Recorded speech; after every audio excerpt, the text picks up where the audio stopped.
Greetings YouTube. Today we're going to be talking about mixing using OpenTX and FrSky. These are just a continuation of basic model settings for your aircrafts. We're going to mix today some elevator with our flaps. As you know, when you do set your flaps on most aircrafts, if you don't have elevator mixed, and most aircrafts are going to want to pitch up and pitch up quite hard, making it pretty much uncontrollable to fly without having to try to force the nose down of that aircraft to compensate for the lift. We're going to show you how to mix that in today. It's pretty simple using OpenTX, and we're going to do it today on the E-Flight Timber, which is a fantastic little airplane. I have had this one set up before, and I have found that this airplane handles quite well when you set up about 20% mixing on the elevator for the flaps. And today we're going to get right to it. In order to do mixing, what we're going to do is you're going to go to your model pages here, and you're going to page all the way over to mixing, which is pretty much where you do everything at anyway. Now what we're going to select is we're going to select the control surface that we want to mix into something. Okay, so you can see here I've got my flaps number 7 channel. They're set on the right slider. If you see that RS there, right next to the 100 that's highlighted, that means I set my flaps to the right slider. I like setting things up on a variable slider because then I can have not just 50% and 100% flaps, you know, 2 positions, but I can have anything from 1% to 100%. Variable, so to speak. And the cool thing about OpenTX, I know when I have my Spectrum radio and I run that, what is it, that DX6E, when I'm setting up flaps and trying to mix them, it's a little more complicated, I think, than the OpenTX, because you've got to set up a 2-position switch, which is fine, but you've got to tell the radio what to move that elevator to in each position of that switch. On OpenTX, you just have to tell it what to move it to on the maximum position. It will calculate the difference automatically for you in OpenTX based on wherever you have that switch moved at from there. So if I move my switch to 50%, the radio will automatically do 50% of whatever that percentage is. Like if I set my flaps to 20%, 50% of that's going to be 10%. If I flip it to 5% on a variable switch, which you can't do on the DX6E, it's going to be half of that again. It's going to be at 5%. So it's a lot easier to do. It's a lot easier to set up. There's a lot less steps. So we're going to get to it. And like I said, my flaps are on channel 7. They're on a right slider. So remember the right slider. And what we're going to do is we're going to go up, like I said, to the control surface we want to change, or that we want to mix. And it's going to be elevator. So to do that, we're going to need to copy that channel again. Just copy it so we can go in there and mess with it and tell it to do certain things when we do certain things. So we're going to long press enter on elevator. We're going to do what they call insert after. Now what insert after does, I'll have to back out of this, is you see now it's created on channel 2 separate channels. Now by default it always sets it up to aileron, whatever, but it's still the elevator channel. So what we want to do is we want the elevator to move when we set up, or when we set the flaps. So to do that, we're going to go to that second part of that channel that we just created by inserting after. We're going to go ahead and hit edit, and we want the source to change. We want the source to match whatever the source is for our flaps. What are you using for your flaps? In my case, it's the right slider. So we highlight that, hit enter to get it blinking, because remember, all changes are only made when it's blinking. Then I'm going to move my right slider on my radio, and it's automatically going to select that as the source. So now it's telling me that the elevator is going to change when I move that slider. Now right now it's set to positive 100. Okay, you definitely don't want your elevator to move full throw when you set your flaps, because that's going to make this thing be completely, you're going to look like a 3D pilot, and you don't want that to happen. You want no changes to be made when you set flaps. You want that aircraft to keep continuing to fly level. In this specific instance with this aircraft, it flies best at about 20%. So we want the elevator only to move about 20% pitching the nose back downwards when those flaps are set to full. Now, it says positive 100, so do we set it to positive 20, the 20%, or what? Well, that depends on what direction they're moving after you set it up. So we're going to set it up to positive 20 right now, the 20% that I talked about, and then we're going to check the aircraft just to see which way they are moving. So we're going to go ahead and back this all the way down to 20%, which means when I move that right slider for the flaps, the elevator is going to move 20% too, if those flaps are set to full flaps.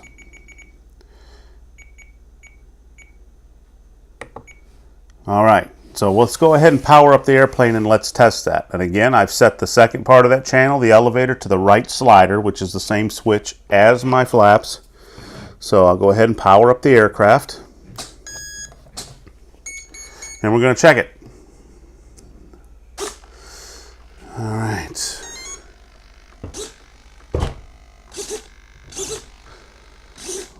Matter of fact, let me switch this just for the sake of video so you can see everything move to positive 40, just so we can see it move because the video won't pick it up moving. All right, so now we see I've got my flaps set to half, to full, but it's on a variable, so they'll actually move wherever I put them. I can move them to here, to here, to here, whatever, you know. But when I put my flaps down, my elevator should also go down to pitch the nose down. So flaps are up right now. Elevator's where it's at. If I put my flaps all the way down, elevator goes up, which means it's going to pitch the nose up even more than I want it to. Okay, so we see that the positive number is not going to work. So what we're going to have to do is we're going to have to reverse that. So opposite of positive is what? It's negative. So we're going to take that positive number and we're going to change it, that positive 40, to negative 40. Again, I've only got it at 40 just for the video so you can see how much this thing moves. But we're going to go ahead and bring it down to negative. And in this case, I'll just go ahead and set it to where it needs to be set at, which is the 20. Because that's where it needs to be set, because I'm not coming back in here to reset the plane up again so I can fly it, and I don't want to forget. But so negative 20. So we're at negative now. That should make that elevator move in the opposite direction that it just was. So we see my flaps, and if I put the flaps down, you see that they're going down. And when they're going down, my elevator should also go down, which would help force the nose down to alleviate some of that lift of the aircraft. So flaps are up, flaps are down. Now you can slightly see it because I've only got it set to 20%, but if you look, flaps down. See the elevator, how it goes down just a hair? Okay, that's what you want. You want it to be able to pitch the nose back downward so that you're not getting all that lift when you set your flaps. So what I did is I just set it up and I checked it on the positive note, and it didn't work that well. It actually went the opposite direction that I wanted. And like I said, that's why you always test these things on the bench. So because it did that, I went ahead and flipped it to the negative number, which made it move the exact opposite direction. Now, you don't need to assign these to a switch or anything. It's already assigned to your source being the right slider, because you want that elevator to always move just slightly and compensate for those flaps being down if you happen to move that slider. But what I'm going to show you how to do next is how to mix in rudder with your ailerons. And when you do that you're probably going to want on a switch, okay? You're going to want it to move with your ailerons, but you're only going to want it to do it when you've got a switch in a specific position, because you don't want the rudder to move all of the time when you're moving the ailerons. For instance, when you're coming in for a landing and you land, or you're taking off, you want your rudder to stay straight, and you only want it to move if you tell it to by using the rudder stick. You don't want it to move if you happen to be moving that aileron or something, because that's going to give you kind of a squirrely takeoff or landing. I'll show you how to mix in rudder. Why do you mix in rudder? Well, because some airplanes, like some of the Cubs and stuff and Cessnas and things like that, you get kind of an adverse yaw effect if you're only steering with your ailerons, which many of us do for comfort. It's a whole lot easier for your brain to just kind of focus on one stick, your aileron for steering, than it is to have to input both sticks. Now some people can do that. I'm not that coordinated. So that's why I like to use a little bit of mixing on my rudder with my ailerons when I'm in flight, so I get nice clean turns. An airplane, when it's turning, you move your ailerons, that rolls the airplane. Rudder steers the airplane. Okay, so when you have your airplane flying and you go to turn, you want it to have a nice clean turn. Well, on some airplanes, the tail will kind of drop down if you're only using your aileron, and it'll kind of drag the tail around, kind of giving it kind of a sluggish steer. But if you was to input some rudder in that, it would lift the tail back up and give you a little, a nice clean turn. So I'm going to show you how to set up mixing on a switch for that rudder so that you get nice clean turns when you've got that switch on and you're using only your aileron input. So to do that, what we'll do is, again, you only want to use, you only want to select the specific thing that you want to change when you're mixing. In my specific case, I don't want to change ailerons because they're working fine, but I want the rudder to change when I'm using ailerons. So I'm going to go down here to rudder and do the same thing I did with the elevator. I'm going to long press, insert after. Okay, now if you look, what it did is it took channel 4 and it basically copied it again, giving me a space here to where I won't touch the one that says channel 4 because that's my normal input. But the one underneath it I will change. That's the one I want to do something different if I tell it to. That's my mixing one. So I'm going to long press that.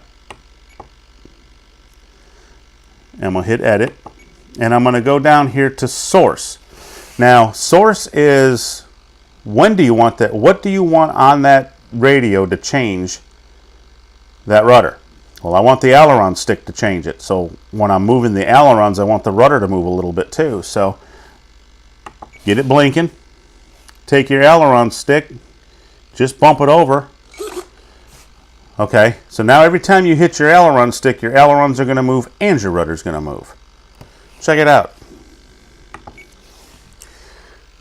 Moving my ailerons. See them? But my rudder's also moving. Okay, but is it moving in the right direction? It shows here that it's set to positive 100. Now, when you're mixing a rudder with ailerons, you definitely don't want to mix it to 100%.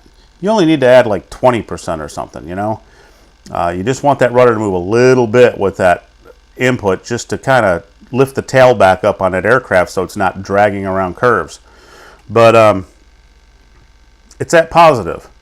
And right now, if I turn left with my ailerons, my rudder's not turning in the right direction. My rudder's trying to turn the airplane right. So that's backwards. So what I need to do is I need to look at that and I see, okay, the weight is 100, so it's going to have to be negative because that's opposite of positive. But I'm only going to want it to move about 20%. So let's go to negative 20%. Back that sucker back down. There's negative 20. Negative 20%. So now when I move my ailerons left, now my rudder is also moving to the left. So it's moving in the right direction to steer the aircraft. But like I said, I don't want that to happen all the time like I do on my flap mixing.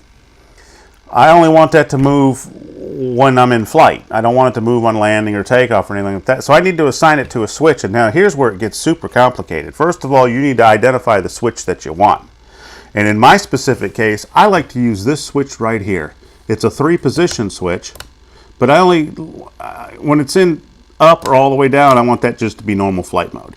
But I want it to go ahead and mix that rudder in if this switch is in the middle. Okay, I don't want it to mix it in if it's up here. I want that to be normal flight mode where there's no mixing whatsoever. Right now, there's mixing all the time. You see that rudder moving with the ailerons? But I need to assign that switch to where it'll only do it with that switch. Now check this out. Here's how hard it is. You're going to scroll down here to where it says switch. hit your enter button so it's blinking. Find the switch that you want, move it to the position that you want it to be in when it's mixed, and watch that switch location. I'm going to move it to the middle. It automatically assigned it. I'm going to hit my enter button to get it to quit blinking. I'm going to flip my switch back up. I'm going to move my ailerons again and watch my rudder. Nothing. But my ailerons are moving. But now when I switch to the middle, now my rudder moves. So middle, everything's mixing perfectly fine. Switch it back up to the top. No mixing. That's how you assign a switch in mixing. So that's pretty much the gist of it concerning mixing, guys. It's not really that hard. Like I said, just always absolutely make sure when you're setting up your mixing and you're setting up your weight, check it on the bench to make sure your control surfaces are moving in the direction that you need them to move in. If they're not, make absolutely sure at that point that you reverse them and then recheck them again. If you get the airplane up in the air and you find out that the 20% is not enough, you can always bring it back down and add to that. If you find out it's too much, you can always bring it back down and subtract it. And the same goes for mixing your elevator with your flaps. If it's not enough, add to it. If it's too much, take it away. That's how it works. It's that simple, guys. It's not hard at all. Pretty customizable. I love OpenTX and I love FrSky. If you guys liked what you've seen, go ahead and hit like and subscribe. And stay tuned for future videos. I think my next video is going to be about setting up special functions, like being able to do a throttle cut, which is pretty important. It kind of protects you out there at the field. But stay tuned. We should be back. Have a great day.